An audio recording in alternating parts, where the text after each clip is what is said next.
What would happen if you built a refuge for a persecuted people in a place where another people already lived? In the next few minutes, you'll learn why this moral quandary is at the root of the struggle between Israelis and Palestinians, and what you can do to help achieve a just peace for everyone in the region. First, there are a couple of things it's helpful to understand. One, many Jews fled harsh persecution in anti-Semitic Europe, especially the Nazi Holocaust. Zionists encouraged massive immigration to historic Palestine, at that time a British colony, where Jews had an age-old connection and where small Jewish communities had long existed among larger groups of indigenous peoples. But when the UN offered the Jewish immigrants the majority of the land for a new state called Israel, for the indigenous Palestinians who lived there, it was a massive destruction of life. They rejected the UN's partition plan, and several Arab states invaded the new state of Israel. Israeli forces essentially erased over 400 Palestinian villages and towns. By the end of the fighting, Israel controlled 78% of historic Palestine.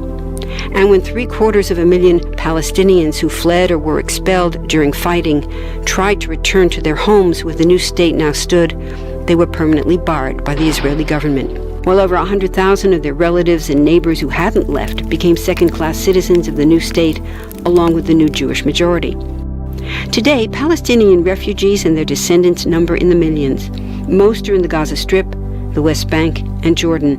Many are spread throughout the world, with millions still living in refugee camps, seeking to return to their homeland. To sum up, one group of refugees found a much-needed home, but in the process, a new group of refugees was created. Here's the second thing to understand. Israel was founded as a Jewish state. But now ask yourself, what exactly does that mean? People had lots of ideas about what a Jewish state should look like. Some called for equality for all citizens. But what was created, in practice, was institutional discrimination against non-Jews. In other words, Israel ended up being built on a blueprint of exclusion. The Israeli government wants maximum land and resources for Jews, but not the Palestinians living there. That's why, inside Israel, Jews get special privileges, including rights to land and housing, that are denied to the Palestinian citizens, who make up 20% of Israel's population. That's also part of why Israel has never defined its borders.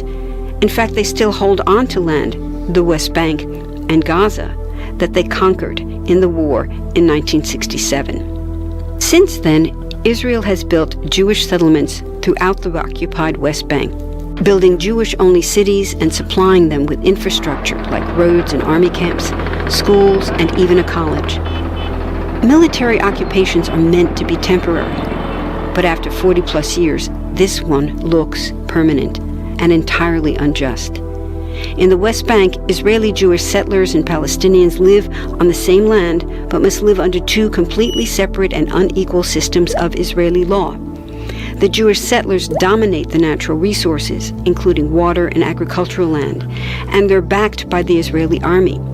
To maintain the occupation, Israel has demolished thousands of Palestinian homes and orchards, confiscated Palestinian land, bombed a captive civilian population in Gaza, and punished resistance with raids, arrests, and assassinations, all to gain maximum land, while making life so difficult for Palestinians that they will either leave or be too afraid to resist. Palestinians have fought back. For decades, they tried to achieve national liberation through armed struggle. Some groups still do, but the majority now support popular protest instead.